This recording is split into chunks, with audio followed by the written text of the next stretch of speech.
Science in a minute. Quick facts to spark your curiosity. 3 nakakatawang siyensya moments sa graduation. Number 1, pawis ang natural na aircon ng katawan. Sa init ng graduation day, lalo na kung outdoor o sa gym, tiyak na pawis ang katapat mo. Pero ayon sa siyensya, ang pawis ay paraan ng katawan para mag-cool down. Ang pagpapawis ay tumutulong na bawasan ang init ng katawan.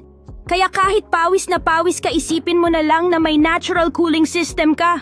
Isang malaking thank you sa science. Number 2, gravity versus graduation cap. Ang pinaka-inaabangang bahagi ng graduation ay ang sabay-sabay na paghagis ng cap. Pero hindi mawawala ang isang cap na mahulog sa maling lugar sa ilaw sa mukha ng kaibigan o sa ibang estudyante. Salamat sa gravity, bumabagsak pa rin lahat ng caps kahit hindi sa tamang lugar.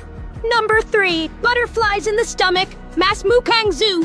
Bago ka umakyat sa stage, parang may zoo sa tiyan mo. Ayon sa siyensya, ang pakiramdam na ito ay dulot ng adrenaline na nagpapabilis ng tibok ng puso at nagdudulot ng excited at nervous feelings. Kaya habang kabado, may siyensya pala sa likod ng butterfly sa tiyan.